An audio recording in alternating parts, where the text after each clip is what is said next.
Hi, everybody. Hello, everyone. Welcome to a new episode of the LightGate. I am Preston Dennett, your host, and my co-host is the lovely Dolly Safran, contactee and subject of my book, Symmetry.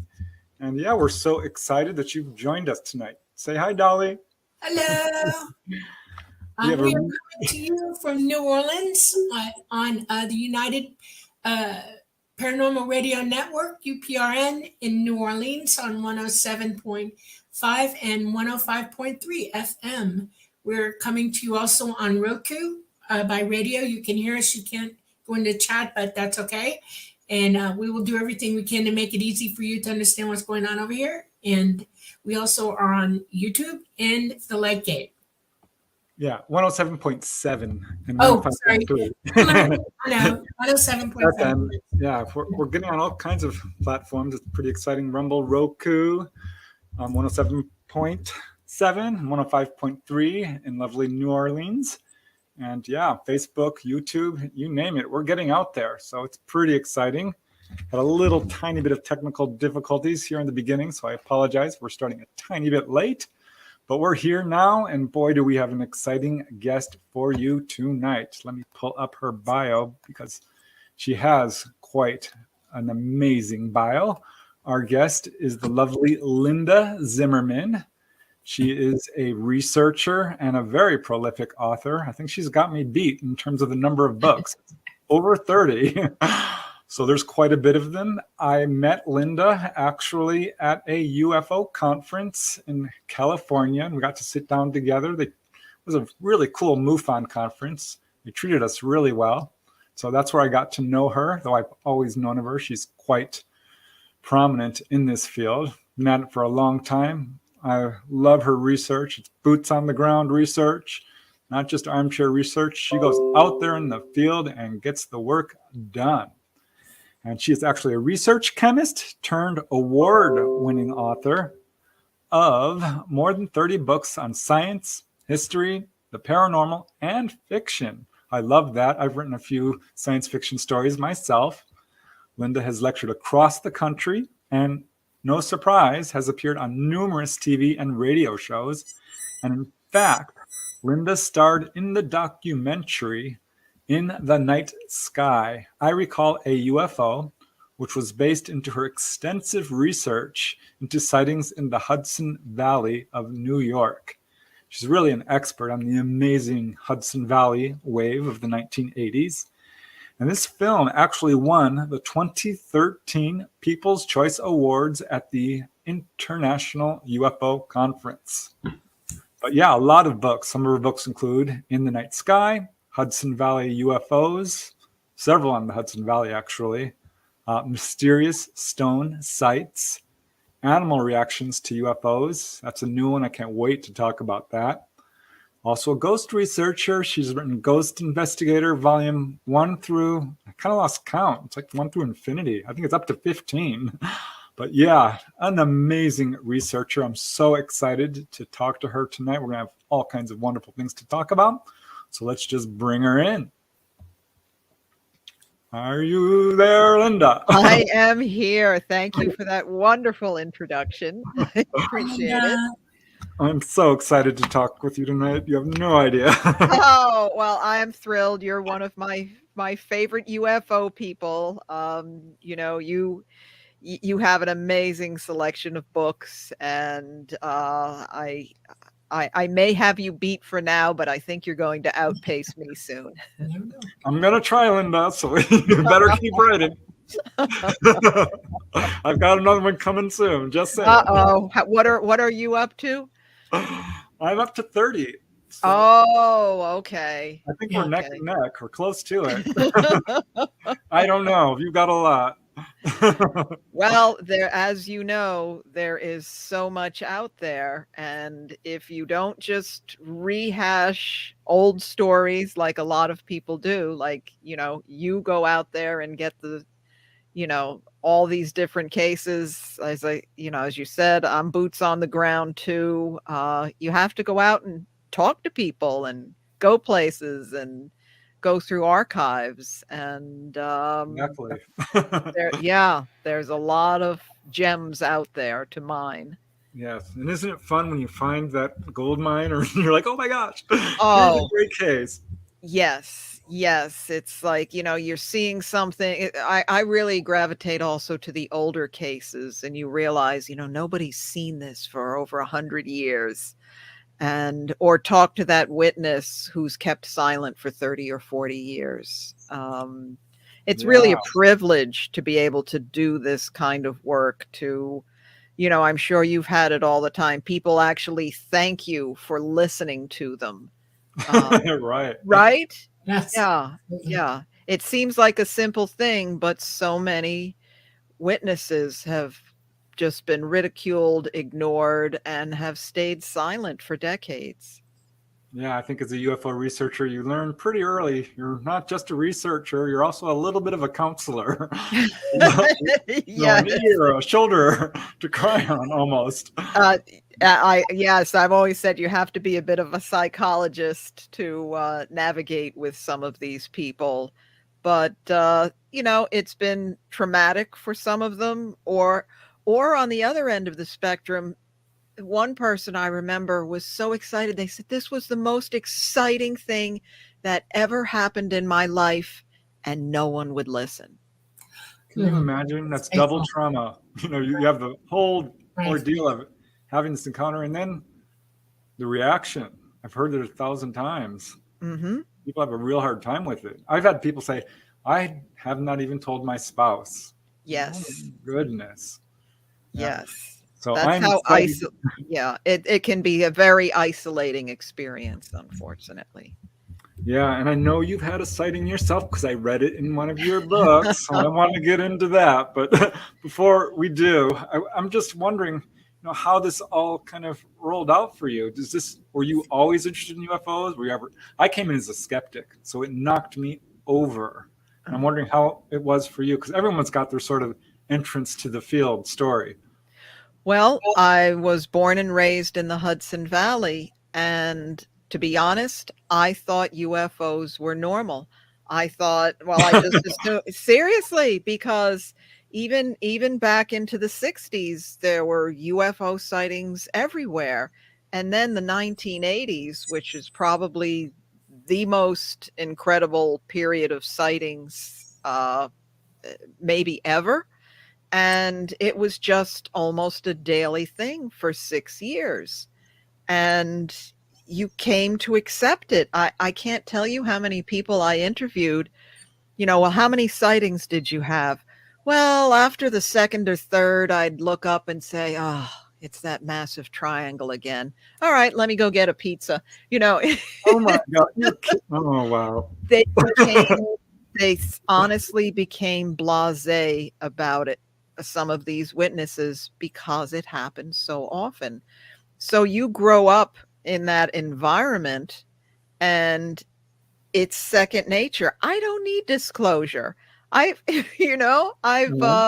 been surrounded by this my entire life. So I went to investigating the paranormal first, and just about every time I'd give a lecture in the Hudson Valley, at the end, somebody would say, well, you should do UFOs too.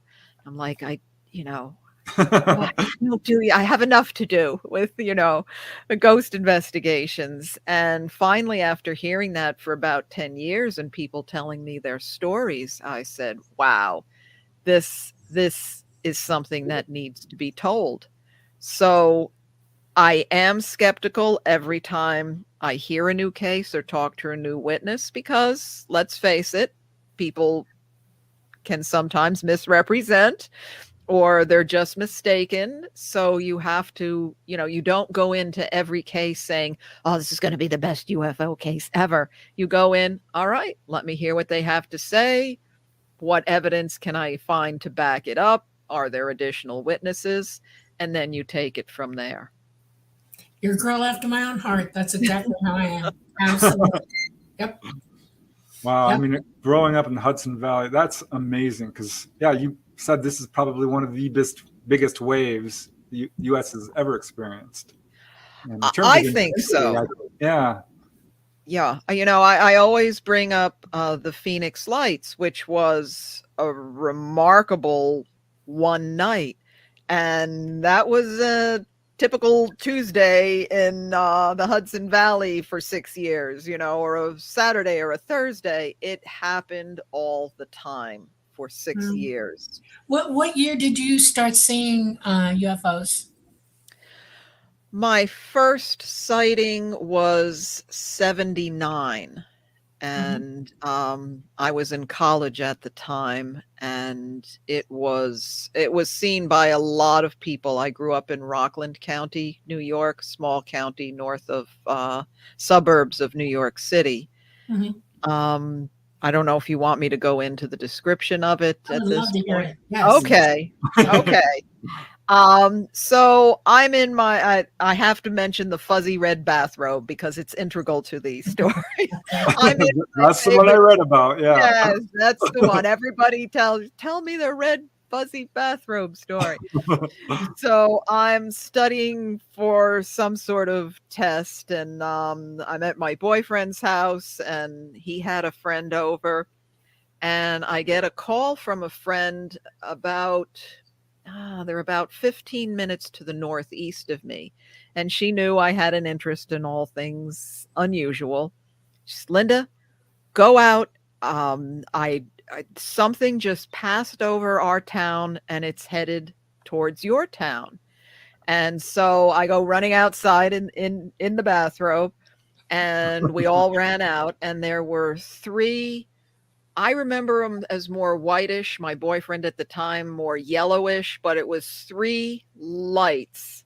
I couldn't see any structure, just balls of light in a V formation, absolutely silently gliding past us.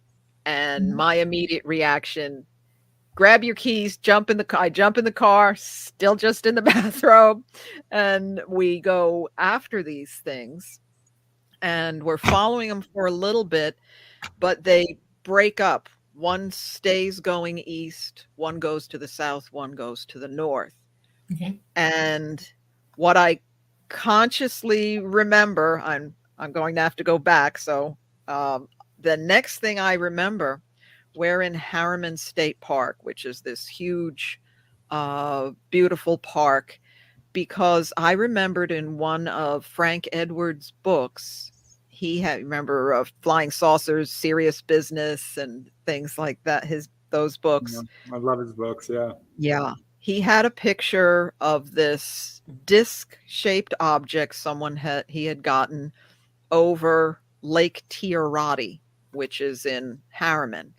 And I remembered that, and I said, hey, maybe lightning will strike twice. Maybe there's something about this lake. So we drove up there, and sure enough, the lights, one starts coming back from the east, one from the north, one from the south. And right at the north end of the lake, they're approaching one another and they're not slowing down. And Mhm. we're like, oh my God, they're going to crash. They come, yeah, because, objects midair collision, this isn't going to be good. Except it wasn't conventional aircraft, obviously. They come together in this brilliant bluish green flash of light, and they are now one object, one big glowing object that slowly, it didn't drop out of the sky, it slowly landed on the top of the hill that's right there, and was this pulsating light. It was mesmerizing.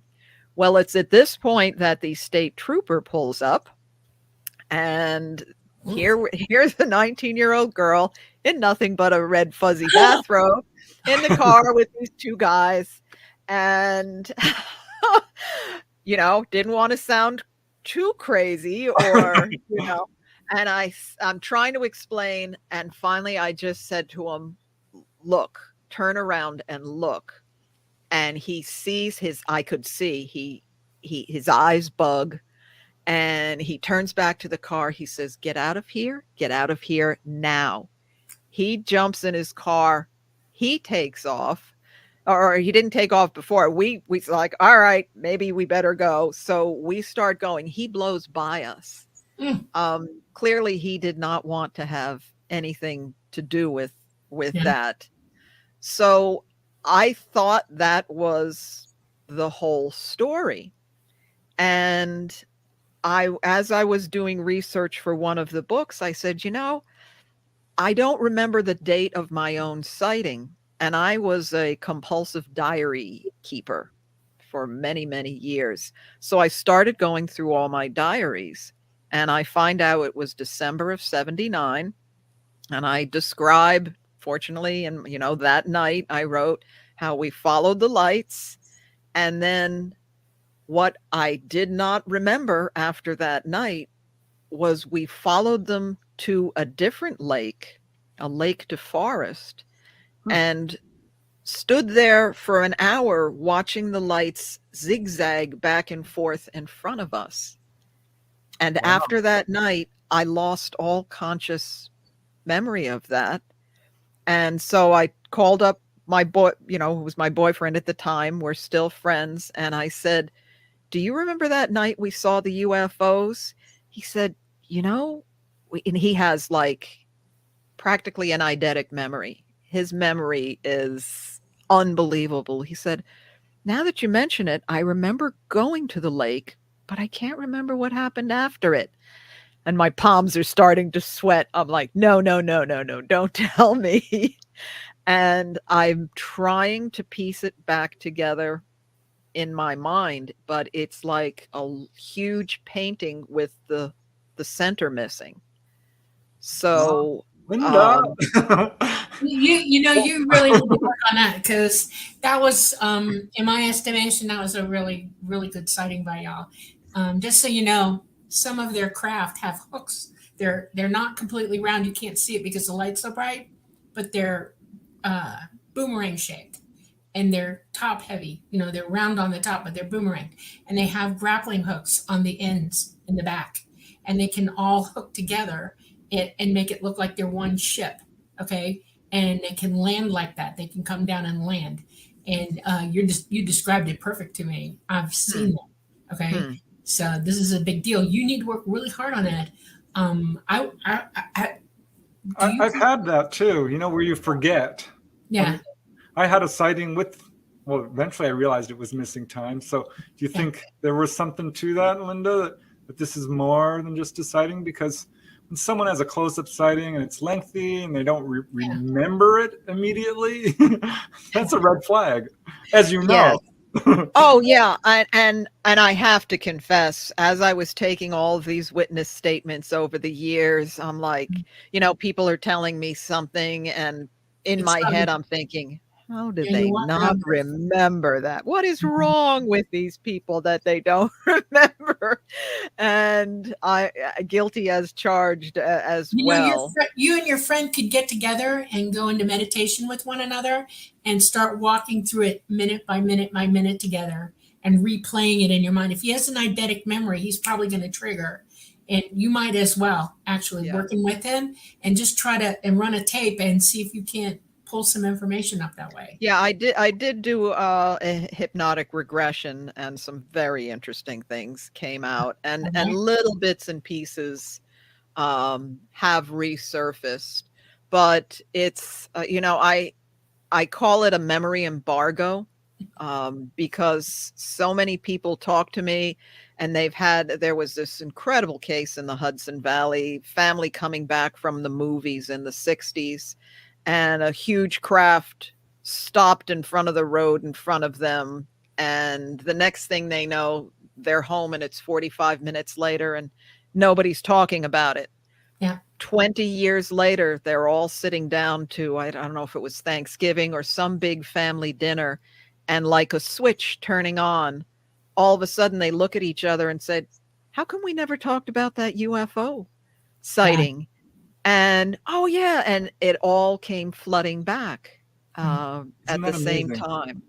Wow. So I wonder if sometimes there's a cue. I mean, a very visible cue, like Whitley Strieber's book Communion triggered a lot of people into having recall. Yeah, that's a good point. Yeah, but sometimes it's just, here it comes. Right. It's very strange. And I have to wonder, Linda, because if you have one sighting, that's one thing. But if you have 2 or 3 or 5 or 10, because they started adding up for me, and I was very reluctant to say, oh, I'm a contactee. But at some point, it became clear, like, this was something was going on with me. Yeah. And that's when I started looking back into my past. Like, did I have little figures coming into my room as a kid? No. So I'm wondering, did you scour your past for clues of being Well, I did have another sighting during the 80s of the massive V-shaped craft. I was with another friend where we went to somebody's house for dinner. We're driving home, and I'm driving, and she points to my side, and she's like, "What's that?" And so I look over, and it was enormous black V with huge round lights. I think 5 of them, and again, absolutely silently gliding, went over an area where unfortunately I couldn't follow it. And then now that I've been researching actively over the years, I've been going to places where there are sightings and seeing some other things. But to go backwards in time, I had a very weird childhood. So, again, strange things, knowing things that were happening with my family, just encountering strange things. So, yeah, it's not. So you're not psychic? Yeah, I think everybody is psychic. Absolutely. And just pay attention to it more and work on it. And I have been actively meditating twice a day for the last 40 years. Oh, wow. So when I worked as a chemist, I had like 2 weeks a year vacation. And one of those weeks every year, I would go on meditation retreats where, you and all these other people just do nothing but meditate. So I have actively been delving into consciousness my entire adult life. And well, I have a really interesting question for you. Me too. So, chemistry, sciences, you're versed in the sciences. So you understand the scientific method. And you've got to be good at math because you're good at chemistry. What about astronomy or yes. Okay. Go ahead. Okay, so in other words, have you strived for all those things? Have you been your whole life working from one to the other? In other words, found yourself in blocks of time where some things seemed more important to you and you went into that to strengthen your ability with it? I was always interested in all of the sciences. Okay. I was a little nerd kid. Okay. And when I was like 5 years old when my brother got one of those Sears refracting telescopes for Christmas. And I used it so much. I think he probably said to my parents, "Would you please get her own telescope?" Yeah. So I tell you, in kindergarten, I used to plot sunspots on the sun. I'd look at the sun and I had this little my orange juice glass. It made good circles. I'd put it upside down on a piece of paper, draw a circle with it and plot where the sunspots were that day. And was very surprised when I went to school and found out other kids weren't plotting sunspot locations. It's disconcerting, isn't it? Yeah. You can't talk about them either. I know. Yeah, and I actually taught astronomy in adult education, but I developed and taught an astronomy course for many years because it's a deep abiding love. And I saw some strange things all the hours I spent out at night. So wow. Well, I do want to get into your research, but your own personal life is so darn interesting too. I was wondering, you said you went under hypnosis. Can you share about anything you recalled? It's difficult for me to talk about, and that's unusual because I usually have no problem talking about everything. It was so intensely personal, and if true, we can put me in the contactee category as well. But it was just, yeah, some amazing revelations, and yeah, sorry to be cryptic No, about no, it, that's all but right. I have a sneaky suspicion, honestly, that the vast majority of researchers are actually contactees. Contactees. Absolutely. And I know some very high profile ones who we all know who shared personally with me, but no, I'm not going public with that. yeah, I was reluctant, but I have to be honest. If I'm talking about other people's experiences, you know, what would that make me if I didn't at least admit what had happened? And it was creepy. For for many years, people would look at me with like this intense look and like, "You're the person to write about UFOs." Like, why are you saying that? Don't. What do you mean by that? I've So had that too. I'll be yes. in the line at the post office or the bank or something, and someone brings up UFOs. I'm like, look, I'm looking down at my shirt. Do I have my UFO shirt on? No. It's Yeah, weird. I think we lead a parallel existence to some degree here, with that. So, yeah, yeah. So, So, how did it start with you writing? I mean, you said first it was paranormal stuff, writing books. well, I always loved to write. Uh, it was just something. Even in the second grade, every Friday I would have a play written that we'd all act. Our class would, stop an hour before getting out on a Friday afternoon to do one of my plays. So it was writing and doing that sort of thing in all forms is something I just did as soon as I could write. So when I was working in the lab, I was working at a medical diagnostics company and in the R&D, the research and development department, and the company was bought, and they decided we're getting rid of research, which, yeah, that's the way to go in science. Who needs research? So all my friends were scrambling, to get other jobs. And I said, I always thought when I retired, I would become a writer. And I said, let me give it a shot. So I started writing about, doing articles on science and astronomy and history, and never went back to the lab. So I was very Wow. fortunate to do what I loved. And there were, the term starving artist, I can attest to. Yep, me too.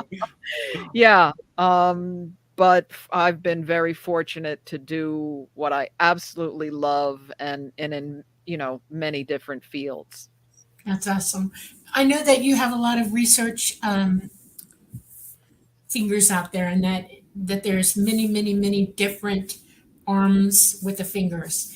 The one that most interested me, because I just heard about this today, Preston let me know, is that you have a lot of animal research now, animals' reactions to UFOs. I am deeply interested in what you have to say about that. How much time do we have here?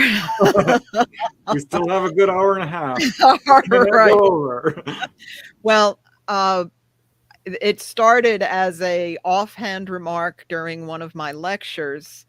I'm talking about different cases, and so many of them, a dog starts barking, and so the owner goes to see what's wrong and sees the UFO, or a cat starts acting completely uncharacteristic. It's important. People know their pets' reactions, and they know when something's unusual. And so many of these cases started out with that. And I just kind of was jokingly said, if it wasn't for dogs and cats, I wouldn't have half the cases that I do. Yeah. And I was like, well, wait a minute. What is behind that?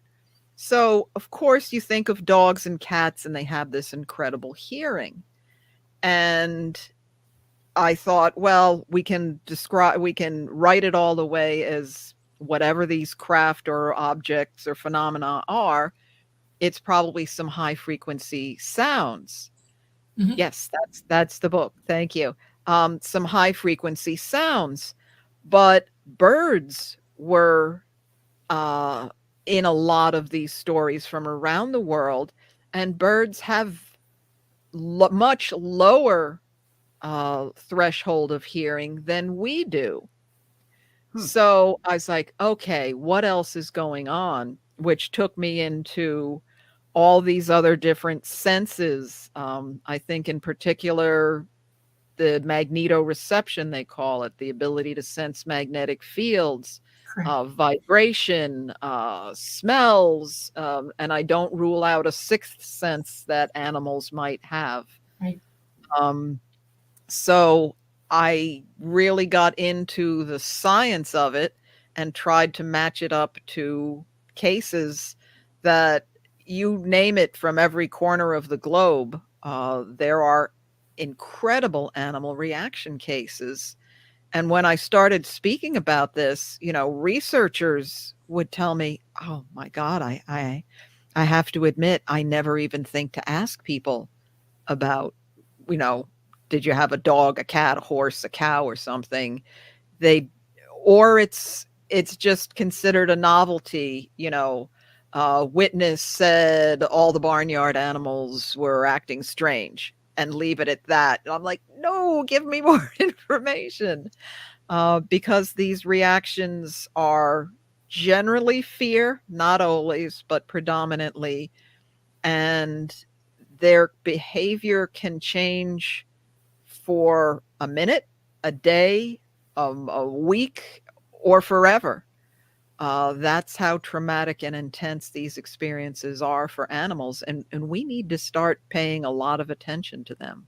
Did you try to make the distinction between actual fear from the animal or concern over its owners? Because some animals are absolutely protective and they become very anxious, which is not really like fear, but they go on guard, so to speak. Right. For the most part, they are panicked in their own right. There was a Crestkill, New Jersey sighting. Two women were walking this big German Shepherd called Hans, Mhm. who was, they said, the most protective. I had German Shepherds many times in my life, and they will lay their life on the line for you. And unfortunately, when Hans saw this dumbbell-shaped object, he jumped into a ditch, started whining and digging frantically, trying to hide and Okay. get away from it, and couldn't care less what the people were doing. He wanted out of there. And Wow. they were at first fascinated by the craft, but then it hit them, if Hans is scared and wants to get away, maybe we should go.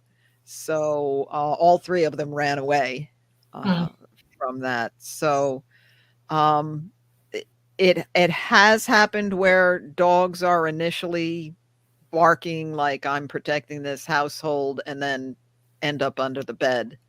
Um, you have you ever know, had anybody tell you that the dog was kind of glad to see him or the cat? There is a chapter in the book called The Attraction Reaction, where Mhm. they seem drawn to Mhm. it.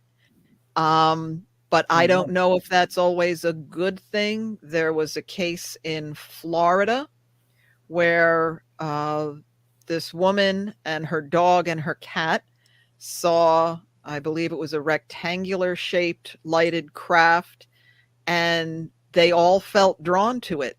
They all started going towards it, and the next day, they didn't describe what happened to the dog and the cat, but she started, within a couple of days, getting lesions on her skin, and her hair was falling out as if it was either a Mhm. chemical or radiation. I, I, And I have a yeah, question for you. Do you make distinctions between back engineered craft versus actual UFO ET craft? Do you know the difference? I'm I am looking at what people tell me, and I have yet to have somebody say, well, I think that was a back engineered vehicle. Yeah. So I'm just reporting on their Right. You're just going sighting. by your own data. Yeah. I remember you contacted me before you wrote that book. I'm like, do you have any cases? I'm like, well, gosh, Linda, there's so many. Right. I think I did refer one to you. I don't fully remember, but well, we both had the Phoenix Zoo case, which, that one, talk about universal, a UFO seen over the Phoenix Zoo, which had animals from around the world. And I believe you interviewed the man, correct? Who was... gosh, I don't know if I interviewed him. I or found somebody out I spoke to had... down. Yeah. somebody I'd spoken to had interviewed one of the workers who witnessed this and said all of the animals were making sounds of alarm. And so again, what is that? And that's even animals who were inside and couldn't see the light of the craft. And the craft came over or close to the truck that this guy was driving around the zoo on his rounds. And I think the engine stalled and the headlights went out. So definitely something electromagnetic. Yeah, well, that was going to be my question. Like, what do you attribute this to? Because I do have a case with my own sister-in-law who saw grays and had her dog, Sarah, walking down the sidewalk. And she was within 10, 20 feet of these grays, and the dog didn't react. Not at all. Wow. Oh, wow. Okay. That is unusual. Cases, where the pets don't react sometimes. But when there's a craft, it seems like they do. Well, okay, that's interesting. I'm an ex-zookeeper. I'm a USDA trained zookeeper, and my family owned a zoo in Florida. And wow! We had 50 acres and over 350 animals from all over the world. And we lived on the property, and I had the room that was in the tower. This house was over 100 years old, and it's like a parabolic dish up there on the second floor, and I hear everything. And when I am a contactee, just so you know, and I am visited back then very regularly. And I would, my first alert to they were incoming was the roosters would start crowing at the wrong time. And the lions would all pop off. And we had 6 of them. So it's like one would start, just run one after the other. And so I'd go out the back door and wait by the pool. And it never ceased to amaze me because nobody was panicked or freaking out. They were only trumpeting or, alarming they knew I was coming out. And everybody would just sort of like go to the edge of their enclosures closest to where they could see, and they'd watch them come down. And they'd all get real calm and settled and quiet by that time. And I always just attributed to the fact that, yes, they can feel the electromagnetic changes around us, and they knew that was coming.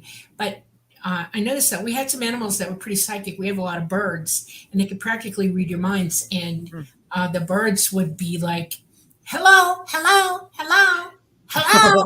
In the middle of the night, it was like, shh, be quiet, and stuff like that. And yeah, well, we know animals can react to spirits and earthquakes too. Right. So yeah, they feel the difference and everything. Right. Yeah. So I'm wondering, Linda, what would you say is your most interesting or extreme or favorite animal reaction case, or just a good one that comes to mind? Well, one of the first ones I came across was I sent you a picture of the Muscatine toll booth and bridge from 1981. Yeah, there was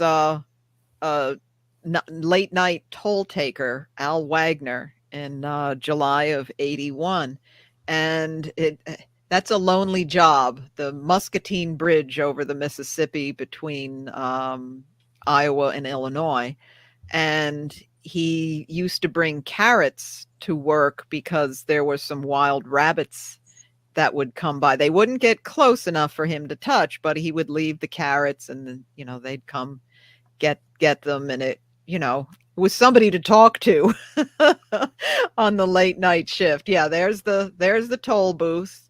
And so Yeah, for those who can't see it, who are on radio only, this is showing a toll booth on a highway, and there's a river. Is that a river behind there? that's the Mississippi there. All right.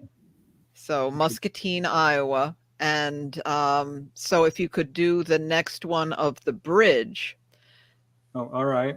I'll continue the story. So so that was the toll booth. And so this night, July 22nd, 1981, he goes out with his carrots, and the rabbits are lying on the ground. Their legs, there's front legs out to the front, the back legs shooting out the back, laying flat, and they're not moving. And he thought, oh my God, they're all dead.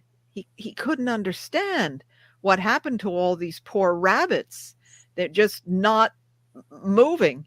Is this on the bridge itself? No, it on the grassy part near the toll booth.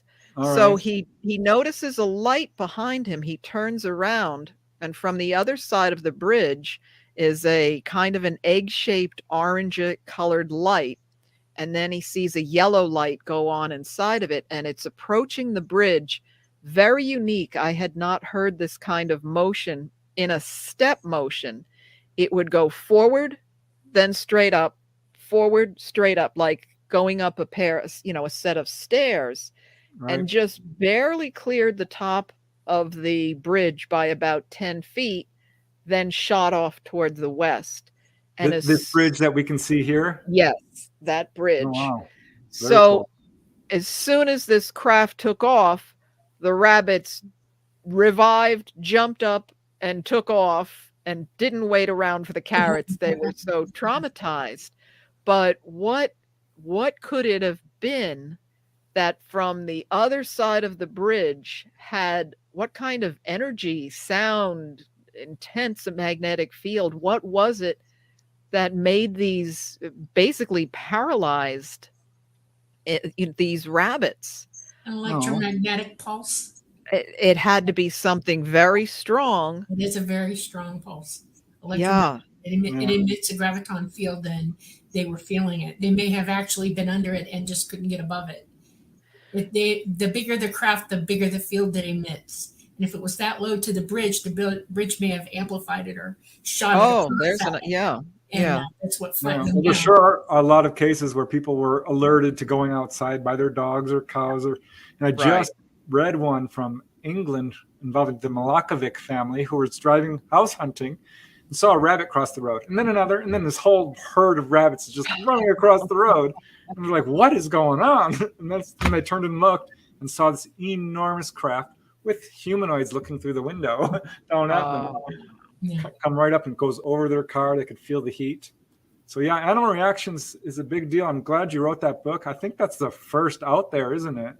Yes. In fact, when I first became interested in this as a subject, I said, well, I need to read up on everything everybody's written about this. And I'm like, there's no books. What I did find was some of the organizations like NICAP and APRO had some, animal reactions sections. And some people in England had done a series of articles. So there, and I have to shout out to, I don't know if she's still with us, Joan Woodward wrote an article for one of the MUFON symposium. I guess she gave a presentation, and it was very well done. Statistics of what kind of reaction, what kind of craft, and so it was very well written, but nobody had really done a comprehensive, let's look at this as something that's critical, to the field. But one thing she mentioned, it was just a footnote, that the animal reactions were regardless of the shape of the craft. And I thought that spoke volumes. It speaks to a similarity of some sort with all of them, if all of these reactions are the same, regardless whether it's a disc, a triangle, a rectangle. So yeah, it's Well, that's also interesting because it seems to be regardless of the type of animal too. Elephants or birds, or right. I wonder about bugs. Or Yes, there's cases where you've probably heard people say the entire forest goes silent. of course. Every cricket.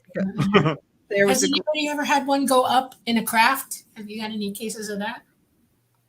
I have read about people seeing animals on craft. I haven't none of the cases I looked into did people see an animal actually being taken. But I'm sure that might be part of the fear they're sensing. But I do have a story about fish of all things. You don't we do not generally as researchers think to look into fish cases. But this was the San Carlos Reservoir in Arizona in February of 1975. Some guys were on a fishing trip and camping, and the one guy couldn't sleep in the camper because there was like some sort of alcohol burning heater, and he had like asthma. So he's sleeping on the roof of the camper, and he starts hearing this strange noise, and the fishing poles in the boat are rattling. They're vibrating against the side of the boat, and all the fish for hundreds of feet around are jumping out of the water. And then he sees a craft, which I sent you a picture of. It just looks like the worst stockade fence you've ever, if all the workmen were drunk trying to put together a stockade fence. He said this object was about 50 feet long, 35 feet high, and looked like it was made of uprights and cross pieces. And it moved slowly across the lake, causing this vibration, causing all the fish to jump out of the water, and came within 10 feet of him. That is a close sighting. And then slowly moved off. And about an hour later, a circular craft came. Yes, there it is. Now, is that any UFO you've ever seen? Just like I said, like a bad fence put together. And then a circular craft came by an hour later, again, made the fishing poles rattle. All the fish jumped out of the water. And fish are extremely sensitive to vibration, those lateral lines down their sides. Mm-hmm. So whatever this, so again, we have something that's a typical flying saucer, classic disc. And then we have something that looks like a bad fence, but both of them generated these intense vibrations that made the fishing poles rattle and the fish jump out of the water. They also emit electromagnetic pulses, like I said before, and electricity. It's electrical, and they're more sensitive to electricity than anything. They were being zapped. That's why they were jumping there, trying to get out of the water. Well, I just had a thought. I mean, we're animals too, us humans, and there are people who are drawn outside by like a feeling, Right. and particularly contactees say that they can feel the energy change. Yes, So, and yeah, I think that goes to the magnetoreception. So I did some research on that, and the way homing pigeons go home is because I sent you a picture of it's like the grayish composites of pictures. Right. They actually literally see magnetic fields. So they are seeing road maps in the sky. Depending on which way the field is bending, they know if it's north, south, east, or west. And how they are, this is not magic, it's science. There we go. There are something in the eyes called cryptochromes, and they can sense magnetic fields, and also magnetite in the brain. What are we looking at here? What we're looking at, we have a bird in the center here, and because of the magnetite and the cryptochromes in their eyes, they physically see magnetic fields. So to the north, they see this kind of bend, which is fairly regular. And you can see the more west you go, the more it slants to the left. The more see. east you Yeah. go, it slants. So yeah, this was done by university research, and I think it's the University of Illinois in Urbana-Champaign. I hope I got that right. But I spoke to them, and can I use this image because it really speaks 1,000 words. And again, if you turn around and they're looking to the south, it's the same thing. The bend in the field is how they know what direction they are going. Linda, this is fantastic. There's so much speculation in this field and just wild stuff. People are just talking out of their butts. I'm absolutely delighted to see you using real science. Yes. And guess what other species has cryptochrome in their eyes and magnetite in their brains? Humans. Oh, just about everyone, including humans. That's right.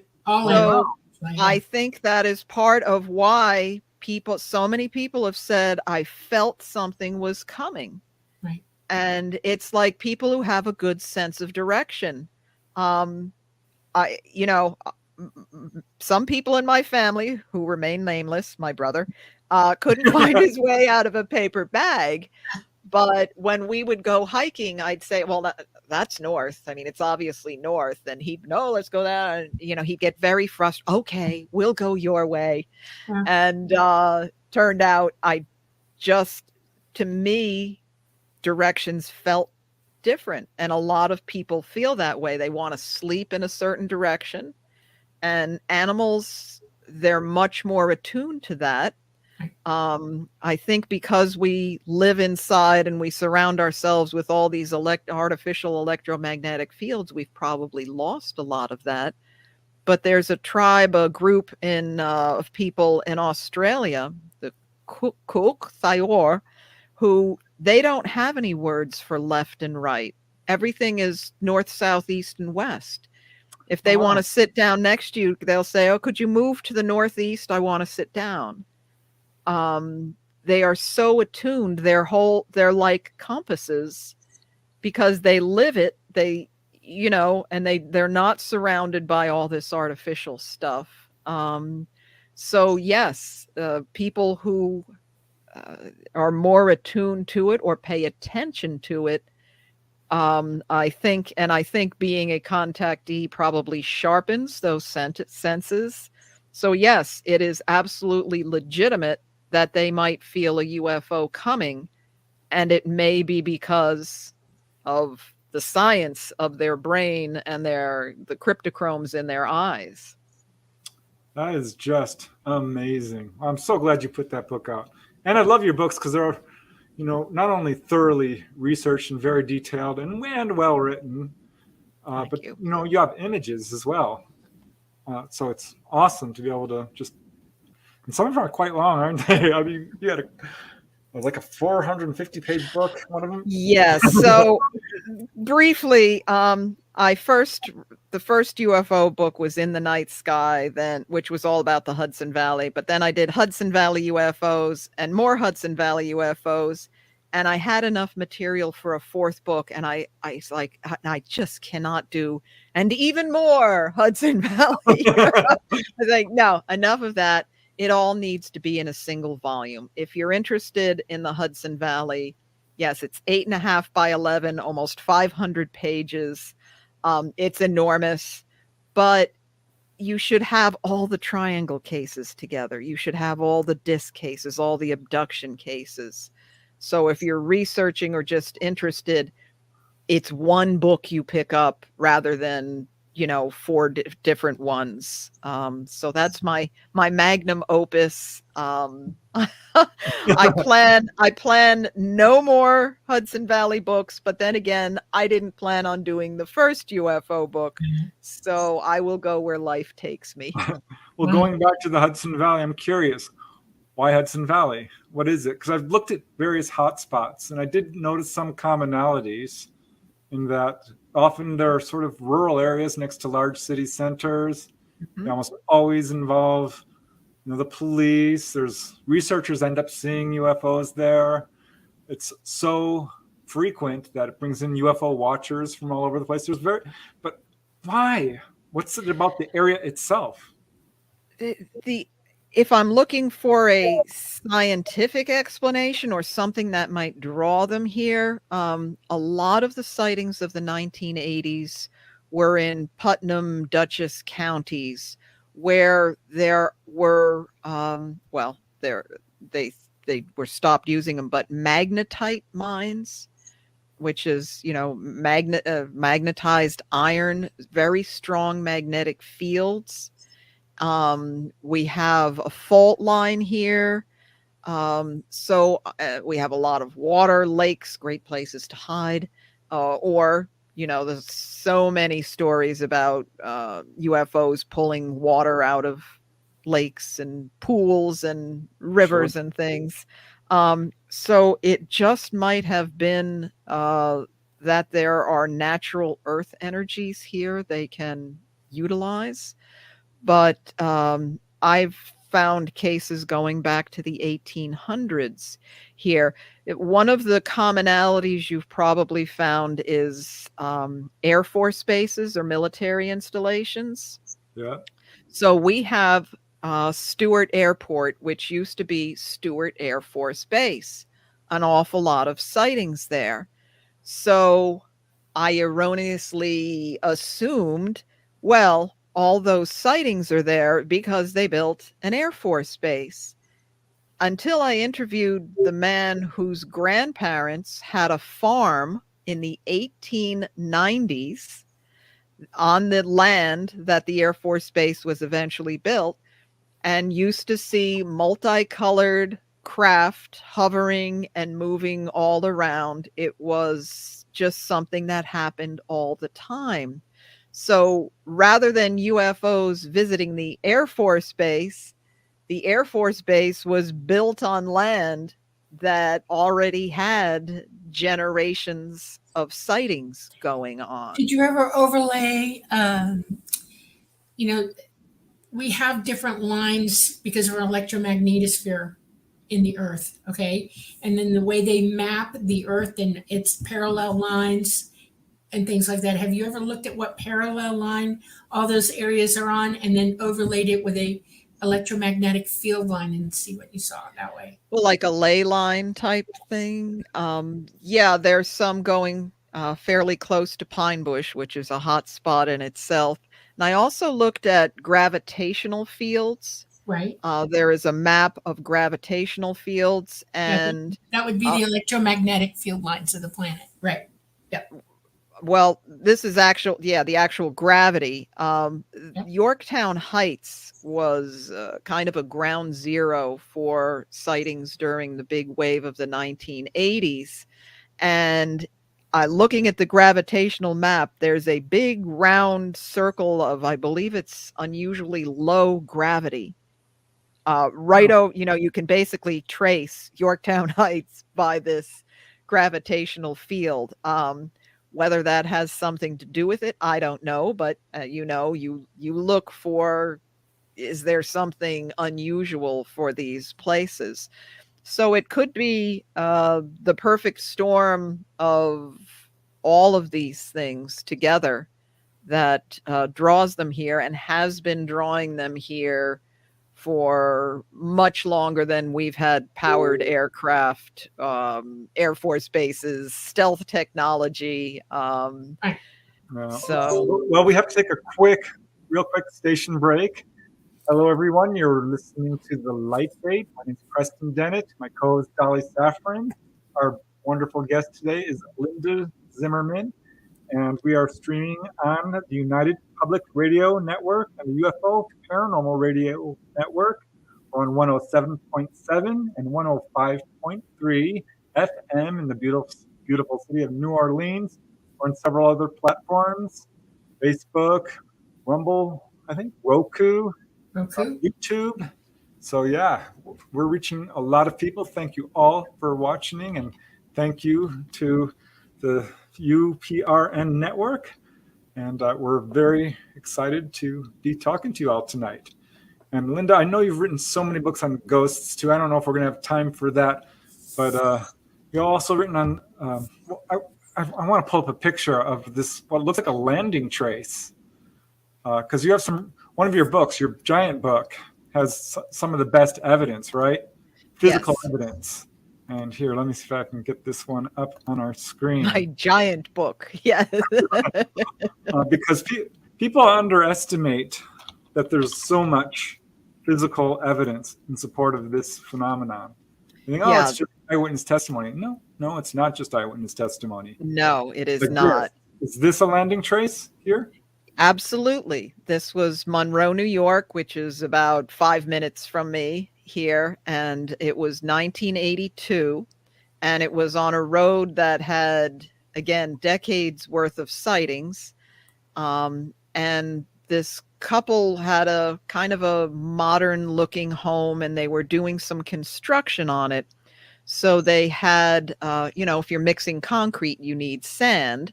So they had a truckload of sand delivered to their driveway. So it was a small, I don't want to say amount, a big truckload hill of sand.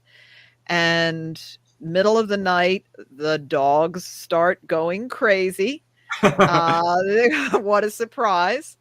And the woman wakes up, and they were set back a ways, and she was very nervous about, burglars. So when the two, guard dogs start barking, she said she should have been very nervous, but she was unusually calm. What a surprise. And then she said all of a sudden in their second story window were what looked like, she described them as like two Mack truck headlights. And she's trying to wake up her husband. He would not wake up. And she's, she should be very alarmed. Something's beaming in her window. The dogs are going crazy. And she suddenly felt very sleepy and said, okay, I'll look into it in the morning. Completely uncharacteristic.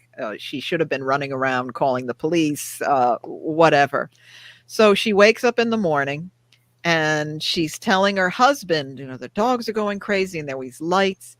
And he was a science teacher. And he's like, looking at her with that smirk. Oh, what if we had the big bad UFOs came, he's making fun of her. And so he decided, well, let me go out and see what the UFOs did. 2 minutes later, he runs in white as a sheet. Call the police, call the state troopers, call the sheriff. She's, what's the matter?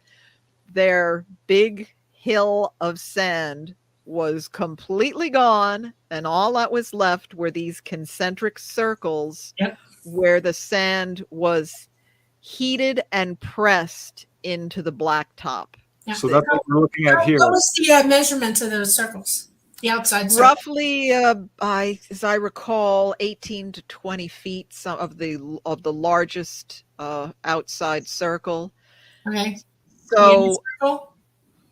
Excuse me. The inner circle. What did it measure? I don't know. They had just measured the outside circle, so you'd have to do some calculations from the picture. Yeah. But did the sand get blown away? Did they take the sand? But obviously something heavy and hot landed there. And I asked her, did you redo the driveway? And she says, no, but a few years later, we put another layer of blacktop on it. And I was trying to find someone who could go, and she gave me permission to dig up her driveway or at least take core samples to get, was it vitrified? Was it, thousands of degrees and turned the sand to glass? Might be able to judge just how much pressure it took and how much heat. But just as I was finding someone to do the work, they put the house up for sale. And she's like, yeah, we really can't be digging up the driveway for UFO landing case when we're trying to sell the house. But the driveway is still there. And if I ever find someone to do the work, I might be brave enough to knock on the door and say, look, did you know what's in under the Yeah. second layer of blacktop in your driveway. How many years ago was this? 1982.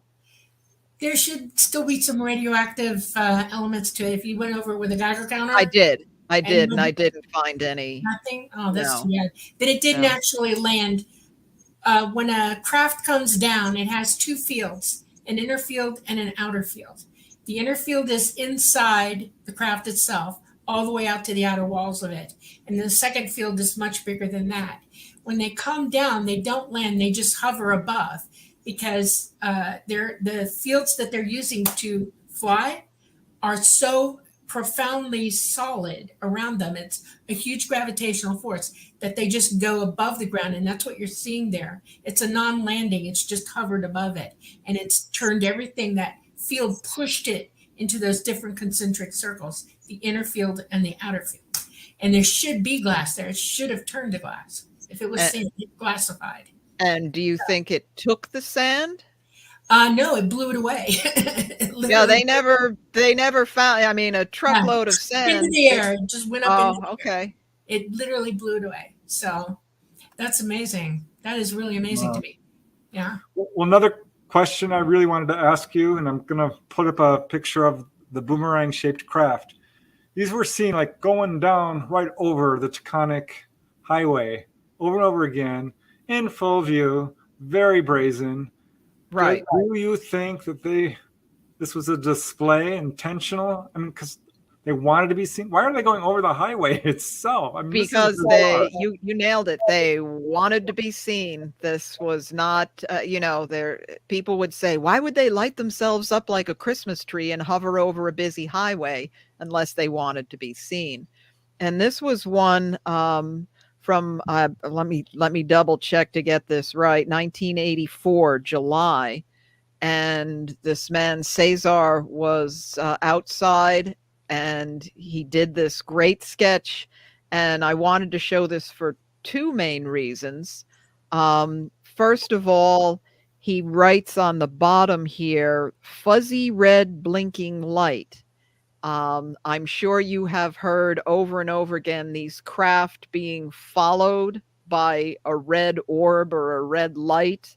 Right. I have a case which I sent you a picture of involving it actually going into the craft. I've heard this so many times, a red light coming out, taking off for a while, coming back to the craft. So that was another case of that. And also, he lived very close to the Indian Point nuclear reactor. And this craft was headed straight for that. And that had a very long history of some spectacular sightings directly over the reactors. So this was an important case for those two reasons, I thought. Wow. Yeah. Well, Dolly has mentioned that. And this is something I've certainly noticed is when you see one craft, there's often 2 or 3. They'll drop a drone. The red light is a drone. They drop the red drone. It's eyes on for them. They can see everything below them, around them, 360, and it watches everything around them. And then there's usually another one that hangs back further away, higher up, to watch everything that way. That way they have no surprises around them whatsoever. And the triangle craft you're looking at is the same type of craft that I'm associated with. People don't see the actual total physical shape of it because they light up in a certain array, so you only see the array. But that's it. That's about 150-foot craft right there. They're huge. Yeah, most people describe them as the size of a football field. That's right. Yep. Thereabouts. Yep. But I do have the other case of the big black triangle. If okay. Yeah, I'm trying to that up. I'm trying to get that up now. But okay. If you give us a second, hopefully we can get that up. I sent it, but so okay, yeah. Just until we get that, I can start on the story. This was 1984 in the Yorktown area, which I had previously mentioned, and this woman Maureen is sitting in her car waiting for her husband to come home on the bus. She's at the bus stop, and a suburban area, and she looks up and sees this massive black. There we go. Michael Schratt did this amazing article, image for Well, me. we had Michael Schratt on the show, actually. Oh, yeah, he's the best. Yeah. The best. His images are priceless. They're just amazing work. So there's that red orb. So I'm So sorry. there's go on. yeah, exactly. So she's looking at this thing and she said all of a sudden there was an opening. She was specific. Some people say it's like the iris of a camera opening or a door sliding. She said all of a sudden there's just this opening and she can see inside of it. And she said it looked like the lighted balconies on the side of an apartment building. She saw many layers up into it, and this red light, ball, whatever it was, comes from, she hadn't seen it before, comes over, goes up into the craft, and then the opening was gone. Again, she didn't see a door slide. She said in the blink of the eye, that this thing took off. So I asked her this, what was the size? Because everybody said the size of a football field. She's like, no, wasn't the size of a football field. So I'm like, a house, a bus. I'm like, what? I don't know what to, because it was the size of a football stadium. And my jaw dropped. I'm like, a stadium. She goes, yes, it was that huge. And I've had other people say, size of a baseball stadium. There was a case in Danbury, Connecticut, where this woman said the entire sky was metal and lights, that this object was so huge. What time of the day was her sighting? This sighting was in the evening for this craft. Was it full dark or just? I don't know if it was completely dark. But there was enough light that she could see the whole size. And there was some lights in the corners. And of course, the light coming from the inside of the craft as well. Well, I do have a question here that is coming in chat from Donna's Happy Hour.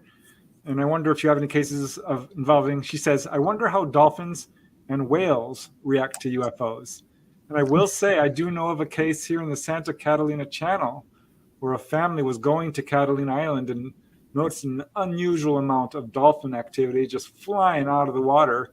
And she's actually taking pictures of it. And boom, this little orb-like object comes up out of the water. She actually caught a picture of it. It's not super impressive, but you can see this orb shooting up. So they were wondering if the dolphins were aware of that.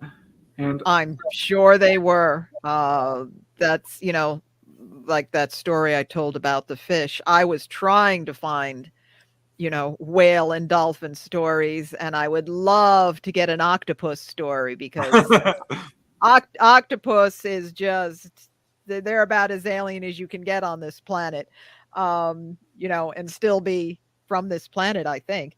But, it's really tough to get underwater sightings reports. So what you have is fabulous, that case.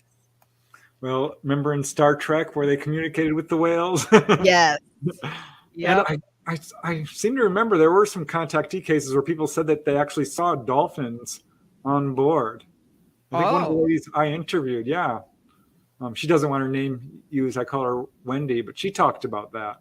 Mm-hmm. And she could call dolphins. We go down to the beach and she'd just sit there and kind of call them. And verbally or mentally? No, mentally. Oh, wow. She had this amazing dolphin connection. Wow. So, there's definitely something to all that. So I have another question, because Hudson Valley is not just sightings. There are a lot of people who say they've been taken on board, and I wonder if you ever investigated any cases of that sort of thing. I'm guessing that's a yes. that is a oh my God, yes.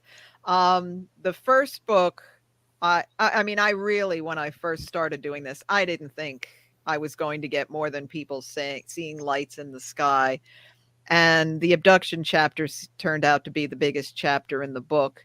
And that film we made, the In the Night Sky, the first person we interviewed on camera for that, lifelong abductee since the 1950s. Both his parents were abductees since the 1930s. His children, now his grandchildren, so 4 generations. So that was a heck of a way to start a project with a 4-generation abduction case. And I quickly found that if you just saw lights in the distance, that's probably all that happened. If you saw something low, intense, prolonged, guess what? There's a lot more to the case than you remember. That's what I was So, telling Dolly before we did the show. Yeah, if it's close to you, I've noticed that too. And I passed up a lot of probable onboard experiences because I just didn't make that connection. But if you're within a couple hundred feet, I'm sorry, I don't mean to interrupt, but no, you're right. Yep. Yeah. I'm curious with those cases, how much memory do they have, recall, the family in the generations? I mean, do they remember actually having conversations, or the one man, when he was a kid, he remembers small figures coming into his room and showing him pictures in the air. Essentially, they'd be showing him geometric shapes and equations and things, and he had no idea what that was all about. They do that a lot, don't they? Yeah. Equations and things. He doesn't remember any onboard things. He remembers before and after and the physical effects. His mother, who lived in an apartment building in Haverstraw, New York, the same building that the man she ended up marrying, both were having experiences. Her first in 1937. She's looking out the window of their apartment, and just below was what she came to find out was a gray. 1937, a gray. Wow. Looking up at her, and she ran to get her father and told him about it. Oh, you must have been dreaming. So, it's the middle of the day. I'm looking out my window. I'm not dreaming. And they continued to visit her in her apartment into her 80s. Right. So here was, and the husband too, he didn't want to talk about it. He never wanted to talk about it, but essentially on his deathbed, he said, yes, they had been coming to see him as well. So, that was some way to kick off this whole project with that case. But there's just so many people who saw the massive the wave of the 1980s we equate to the triangle boomerangs, but it was really a wave of abductions too. Wow. So a lot of onboard cases. What would you say is one of the more extensive or interesting, other than that one, which certainly is interesting? Yeah. The thing about it is people saw the craft. The next thing they know, the craft is taking off, or they're, regaining consciousness somewhere. I did not interview anybody from the 1980s who remembered being on board. And I thought that was very interesting. There was a very interesting case in Warwick, New York. This was early 80s. This woman, she was finally old enough to vote, and she always wanted to vote. So she calls up her boyfriend. She goes, I'm coming to pick you up. We're going to go vote. So that's what's on her mind, not UFOs. Her boyfriend was about 5 minutes from her. She's driving towards his house, and she said, to her recollection, all of a sudden there was a big hawk in front of her windshield staring at her, flying backwards. And she's thinking, I didn't know hawks could fly backwards. Screen memory. They can. Yeah. So the next thing she knows, she's standing behind her car, which is parked on the side of the road. Her head is very heavy. I love the way these people describe these little details. She's looking down, and there's a puddle, and she's seeing like a worm at the edge of this muddy puddle, and she's trying to lift her head, trying to understand what happened, and she sees in the field walking away from her a tall grayish figure and a couple of shorter ones, and she kind of just waves at them goodbye, not figuring, still trying to process this, gets back in her car, starts the car because the car had somehow turned off, drives to her boyfriend's house, and he's like, "Where have you been? You should have been here 45 minutes, an hour ago." And she's just, stunned and basically saying, "I don't know. There was just this hawk flying backwards, and then I'm looking at a puddle, and I hope they got to vote. I don't know if she ever continued on." Wow. But that is, a typical case for this area then. Well, isn't that interesting that no one remembers being on board? It seems to be a huge problem in this field. Yeah. Yep. And I thought it was unusual. I expected, out of 100 cases, you'd get one or two at least. But now, and some of them were just multiple, abductees happened quite frequently, and they just don't remember it, sometimes in their own bedroom, and they just don't remember anything that happened in the interim. I wonder if science is ever going to start, or they probably have. When you're around very intense electromagnetic radiation, it messes with your memory. Okay, it's like derazzing. If you get a computer chip or whatever too close to a magnet, it can derazz this chip and mess the computer up terribly. It can mess up your credit cards. And I have never read anywhere or heard of any type of studies done on what happens to the human mind when it's close to this type of radiation or effect. And if you're in medicine, you understand that people come out of MRIs confused sometimes, they goofy. Sometimes they're nauseated or their head is spinning.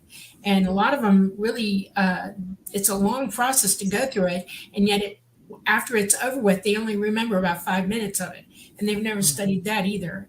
And I think that we can attribute to memory loss like that, or memory problems where your brain is just not able to function in that environment very steadily, and you recall. Yeah, that is a good point. Now, wasn't the military or some government agency looking into brain damage?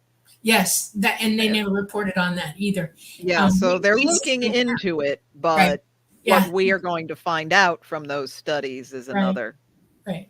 We take damage just from incoming gamma radiation on this planet.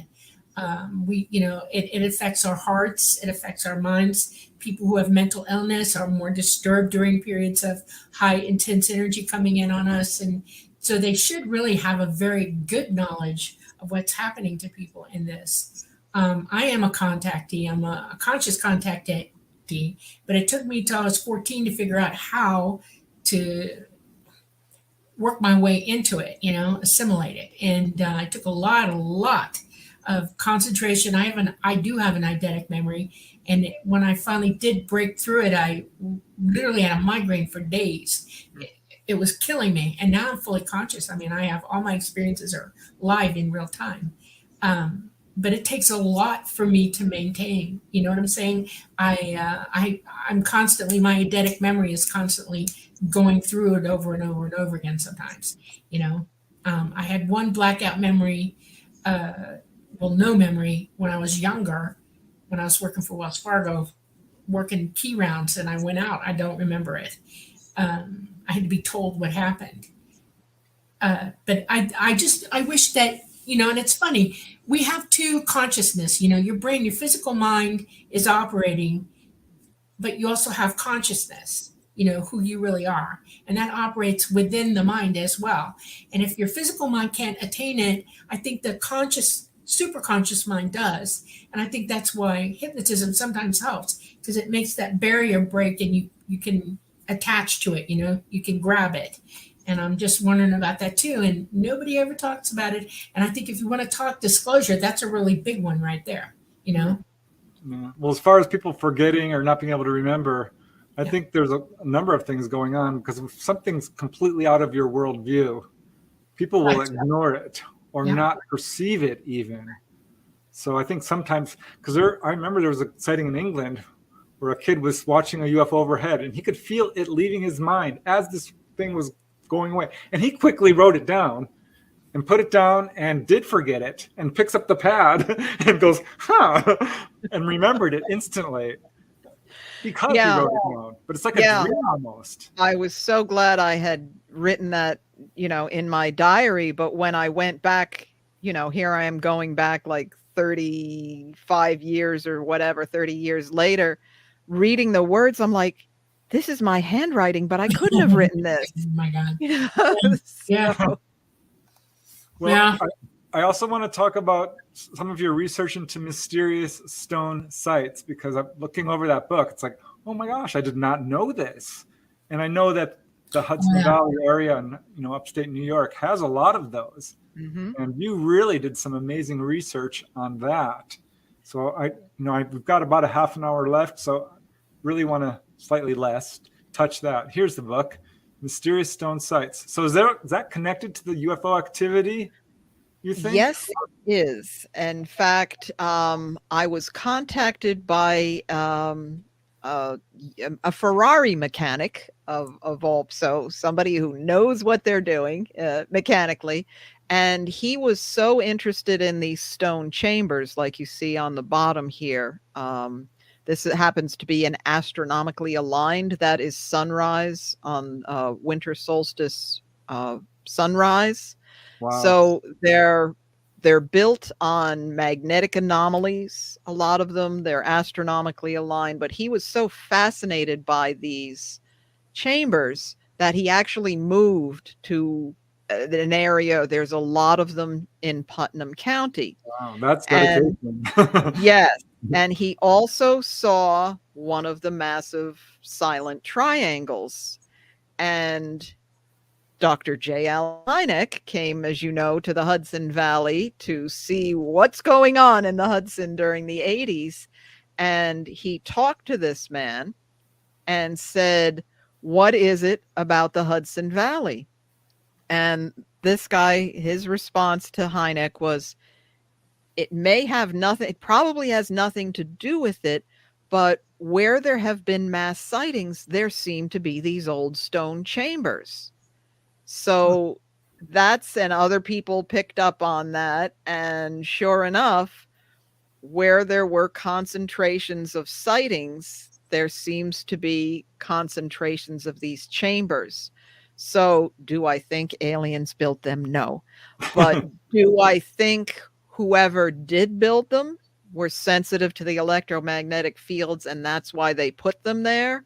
And again, if the craft are drawn to natural earth energies, that's where they're going, which happens to be where these sites are. So I've been to... Did you all do any radio transmission detecting around them at all? Do they emit a type of transmission out of them at all? Do they have a frequency? I have not done that. I do not have that type of equipment. Some people have done some field studies of the patterns of the electromagnetic fields around them. Haven't found any that have any sort of Geiger counter reactors, but definitely you bring an EMF meter or a compass to some of these and you'll get interesting stories. Some people have seen lights coming out of them, going into them, figures. They're definitely places of energy. Has anybody ever wondered if ET uses those like GPS, that's their beacon to go to a certain place and it has a certain frequency and they can dial into it and end up there? Maybe. I will have to try to find somebody who has that type of equipment, because Is that what you think, Sally? Yes, absolutely. I know it is that. Every place on this earth that has, there are chevron energy points around the entire globe, and that they're junctions of where the electromagnetic currents are from the fields of the planet are, and they have a lot of those sites that you're talking about will have things there like that, marking it, or a big stone electromagnetic, stone with high magnetism in it, right in that spot. They're digging them up. They're finding them. They're not telling you about all of them, but those are points for ET to cite where they're going. Well, going through your book on this, Linda, it was so interesting because they were trying to date these, and the popular belief was that no, these stone sites weren't built before colonial America, but the research is showing that in fact they might be. Yeah. Science is saying otherwise. OSL testing, optically stimulated luminescence. If you get some of the dirt under these rocks, you're able to date essentially the last time sunlight was on them. So you know when the foundation stones were laid, and some of them are clearly pre-colonial. And there's one site called the Ramapo Walls. It stretches over 200 acres. Mm-hmm. I have been there so many times. I wish I lived there. So many alignments and amazing stone mounds and things. And I found an alignment to the Pleiades, which was extremely important to Native Americans, because basically when you can see the Pleiades prominently in the sky, you cannot plant your crops. You need to wait for the Pleiades to go away, and then it's warm enough. So it was a survival thing. And of course they had all these, beliefs about it as well, stories about it. And I found a Pleiades, a very prominent Pleiades alignment among the stones. And it was slightly off. And the farther back you went, the more precise. And it was best. It was like spot on around the year 500. So I believe that archaeoastronomy is telling us that section of the site at least was built in the year 500. So you look for solar, lunar alignments for stars, for constellations and things.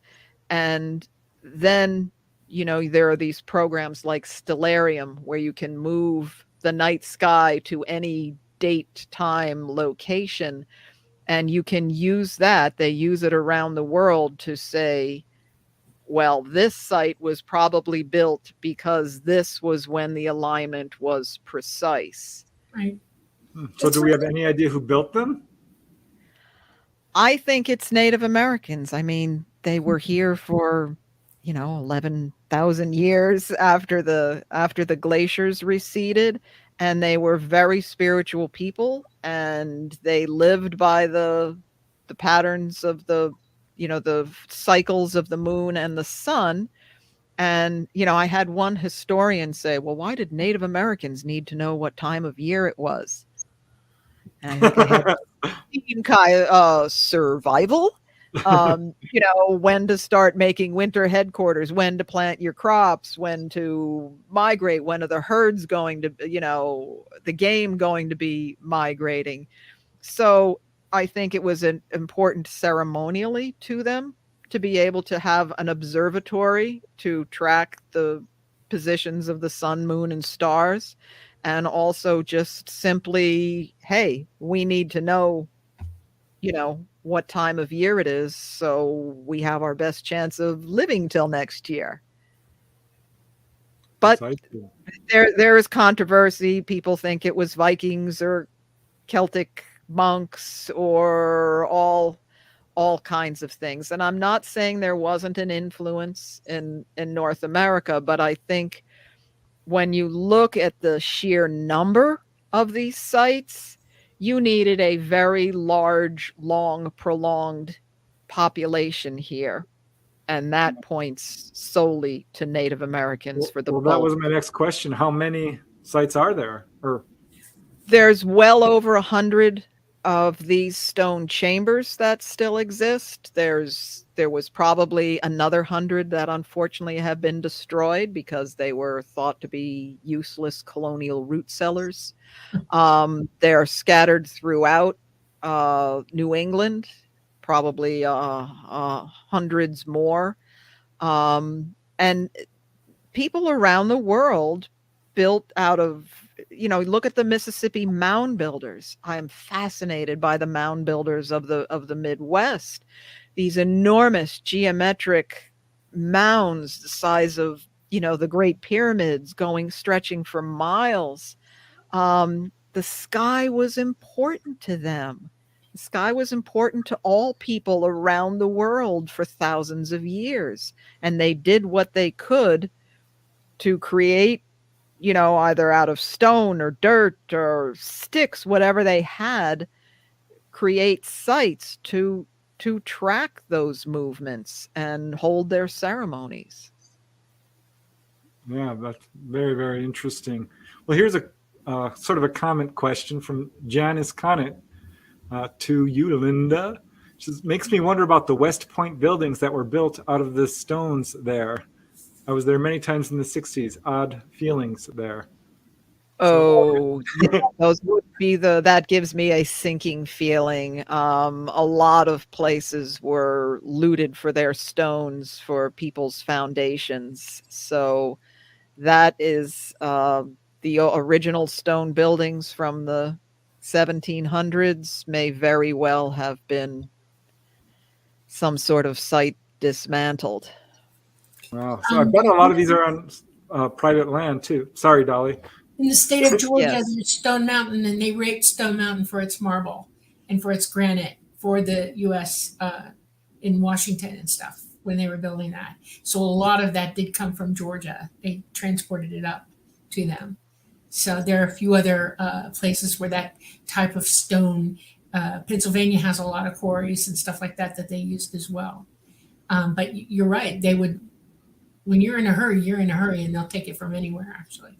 So. Yeah, you're trying to build a place to live, to put your family in out of the weather, and there's a nice pile of stones, even if it's in, whatever configuration you take them. That's right. So going back to the Hudson Valley sightings, one thing I've noticed when I interview people, I always ask them, because I checked the newspapers the next day, there was nothing. I'm like, well, did you report it? Oh, no. I mean, who do I report it to? MUFON. They're like, what's MUFON? So I think that, any estimates of how common the phenomena are vastly underestimated. And in terms of, there's hundreds upon thousands of sightings in the Hudson Valley area. But would you say it's a fair statement to say that you've just skimmed the surface of what is really going on there? Yes, absolutely. Because you just outlined the scenario exactly. Who do we report it to? And again, during the 1980s, well, everybody's seeing them. There could be 5,000 people in a single night. These craft were seen moving across, numerous towns and going into Connecticut, and they were not seen over one town and that was it. They could be seen in a dozen different towns, and of course half a dozen different police departments. All the police that night would see them, and the radio traffic and alerting people. Dozens, if not hundreds, of cars would pull over on the major highways. We have a highway here, Route 84. You do not want to stop your car on Route 84 or even the Taconic. Very dangerous. But cars would just all of a sudden, they'd all just stop and get out and look. There was one March 17th, 1983, where everybody stopped on Route 84, and there was one truck driver. Wish I could find this truck driver, but somebody saw this truck driver get out of his cab, and this massive triangle was so low, it almost looked like it was about to land on the top of his truck. That's how close these were.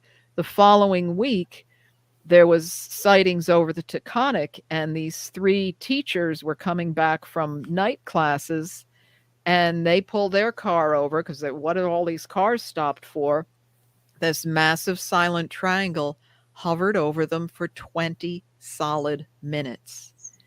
Wow. And when a 5-second sighting can change your life, 20 minutes is remarkable, but that was not uncommon to have a 5, 10, 20-minute sighting as these things just stopped over a busy road, had their lights on, and look at us. I wonder if there's something more going on here than just a display. I mean, are they doing an operation? Or do you think there's a possibility of underground bases? Because there are people talking about how they come up instead of coming down out of the sky, but coming up out of the canyons there. Particularly in Pine Bush, that has been an ongoing theory for decades, because people would actually hear noises and feel vibrations under the ground. And Pine Bush in particular, one of its main traits is craft and lights coming up out of the ground and going back into the ground. So something's going on in the ground in Pine Bush for sure. And I certainly wouldn't rule it out. I just, my next podcast for my show, I'm talking about the Wanacue Reservoir incident of the 1960s. Oh, Wanacue. Which I always is pronounced it Wannock. It's Wanacue? it's Wanacue.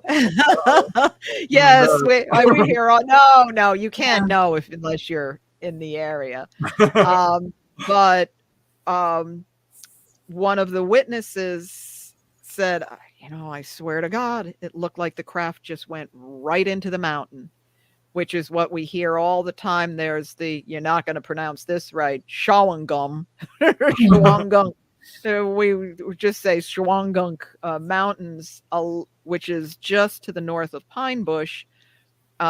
People see craft going into the mountain and out of it as well. So commonalities, what it all means, I don't know. Yeah, well, the Wanacue sightings were so incredible. That was another really honest to God display. I mean, they were photographed. And there's been some really good photographs taken in the Hudson Valley area as well. But not as many as you'd think.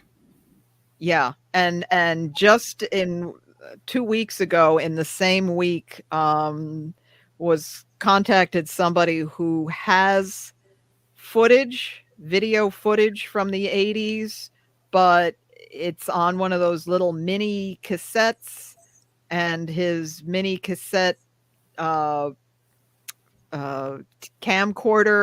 has been eating it. He tried putting a tape in it, it just eats it. And so he's looking for that particular model of this obscure camcorder, or trying to get his fixed so he can go through his tapes and find that footage.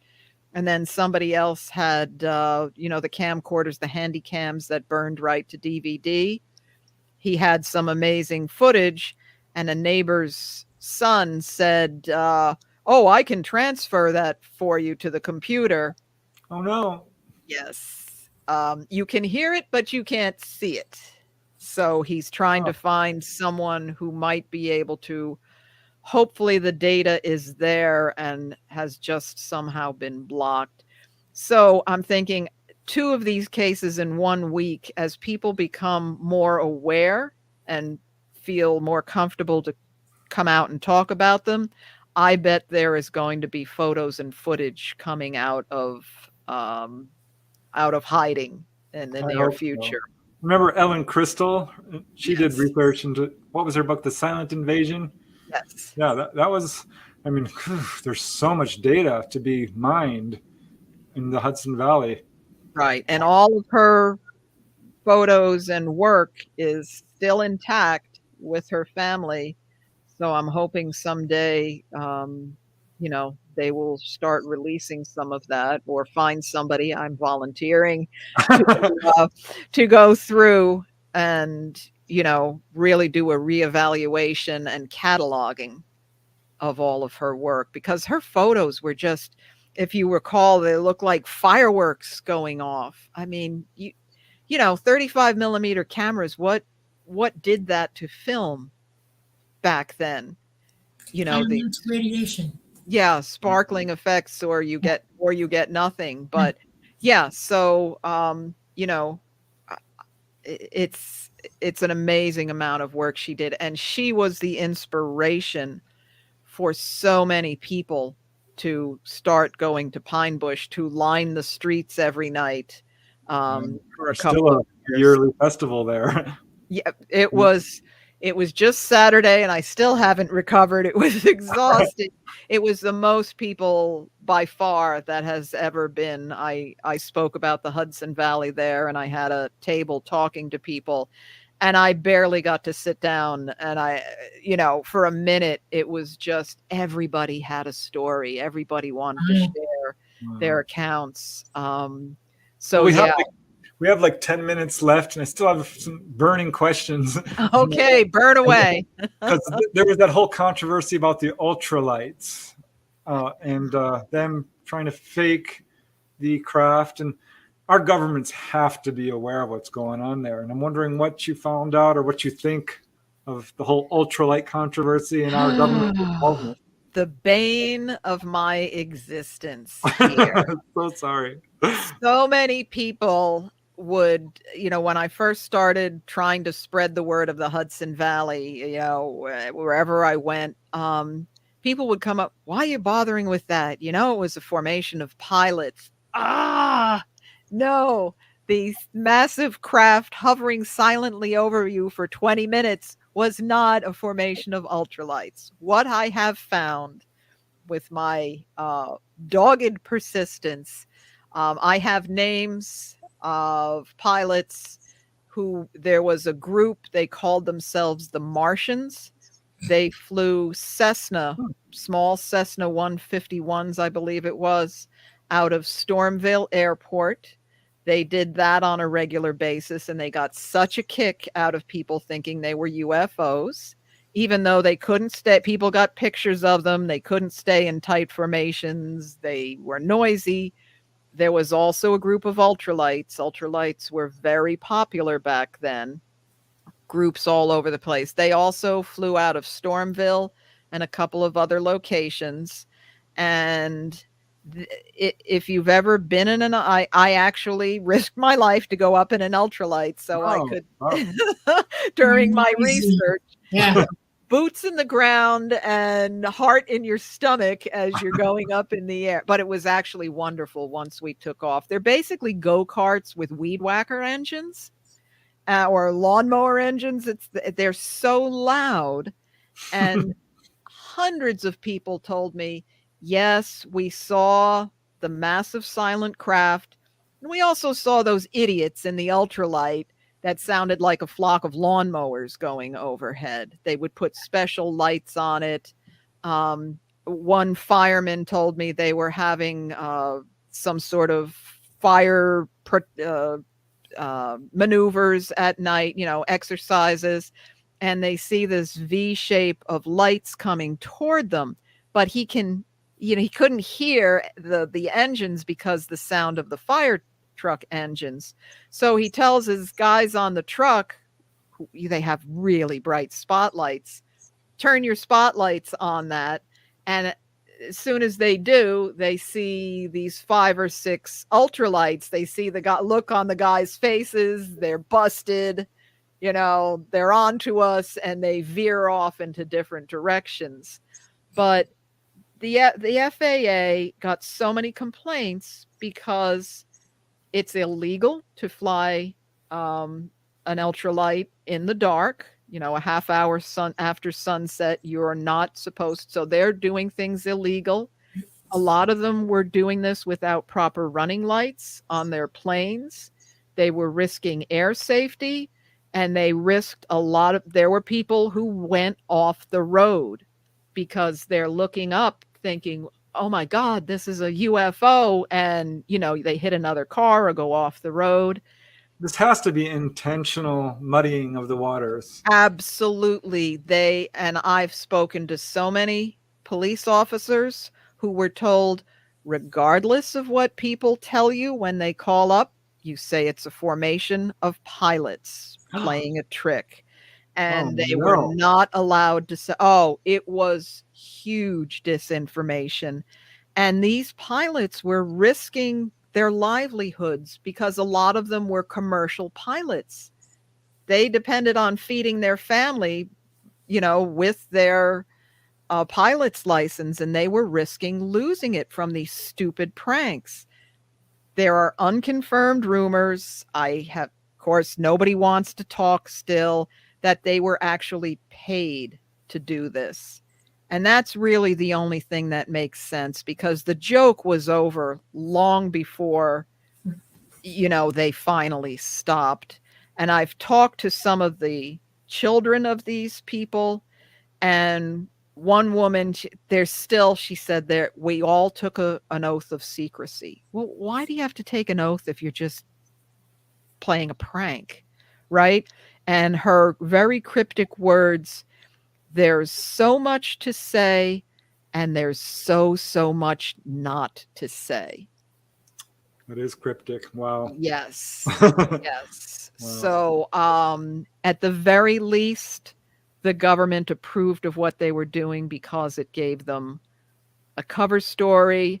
And I think it might go deeper than that. They encouraged it and maybe even paid for it.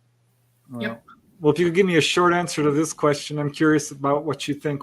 Why was it suddenly so active and then stopped? Or did it stop?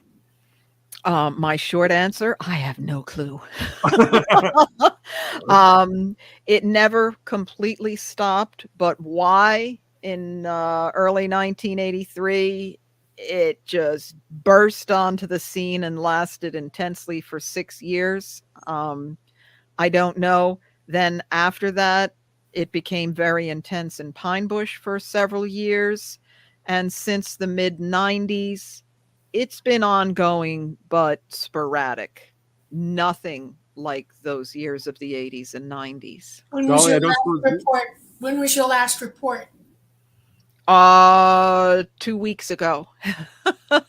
So it's still ongoing. In fact, I'm really opinionated about what you're looking at, because what you're describing, those triangles are TR3Bs.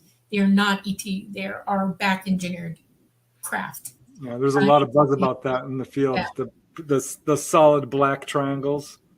Yeah, they're back engineered. ET are not here right now. Our magnetosphere is down 40%. They can't fly here now. They haven't been here for over a year. Dolly, what is your opinion about the Hudson Valley Wave in terms of its timing? I think that I have an opinion, but I'm not going to say it out loud. I'll talk to you about it. I'll even talk to you, Linda, about it privately, because it's not. I want to consult somebody about it before I open my mouth. But it's definitely something's going on. Let's put it that way here. Well, we're approaching the end, so I want to give you a chance, Linda, to promote yourself and your amazing books and any websites or channels or shows or upcoming conferences that you'd like to give a little blurb out. Thank you. Yeah, if you're interested in this topic, the book to get is the Hudson Valley UFOs, The Best Evidence. It's on Amazon. And the animal reactions to animal reactions to UFOs. I think it's the most underappreciated, unacknowledged segment of ufology. And if you're a researcher or seriously interested in this field, you need to educate yourself in that. And I have a podcast, which Preston, you were kind enough to do for us twice. And Dolly, you were on it, the UFO headquarters. And I also, one of my other topics, I write about true crime. And I have a podcast called Murder in the Hudson Valley, which for some reason has become wildly popular and people listen to it all around the world. Everybody loves a good murder. Um, Wow. I have all kinds of other books. Again, go to Amazon. Um, my first zombie novel is finally an audiobook. So if you want to listen to zombies, you can look up that. And I will be at the MUFON Symposium in Cincinnati the end of August. Awesome. I want to have you back to talk about ghosts too, because I know you Yeah, have a million ghost I'd like stories. to hear about that. Absolutely. I can do that. Awesome. All right. Any last words, Dolly? Linda, thank you so much. The experience body of your work is very, very good, and everybody needs to go get your books. Your scientific exploration of everything is dead on, and I'm just so thrilled that you're spent all this time working toward that. It says a lot about your science, and you're fantastic. I admire you greatly for that. Oh, thank you very much. Appreciate that. Me too. There's not a whole lot of researchers I truly respect, and you're definitely on my short list, Linda. Well, now I'm blushing. Thank you. I appreciate it. I just try to stay out of the fray of all the politics and pay attention to the cases, because that's what I'm in it for. Yay. Yeah, I love it. All right, guys. Well, that's our show for this evening. I truly want to thank you for watching. You're listening to the LightGate. This is episode number 6 with Linda Zimmerman. I'm Preston Dennett, and your co-host is Dolly Safran. And we are streaming on several platforms. We are on FM radio at 107.7 and 105.3 in the beautiful city of New Orleans. We're on Rumble and Roku and Facebook and YouTube and probably somewhere else too. But yeah, thanks so much, you guys. Thank you, Linda. Thank you, Dolly. This was awesome. I can't wait to have you back again, Linda. Absolutely. Thank you. Anytime. Thank you.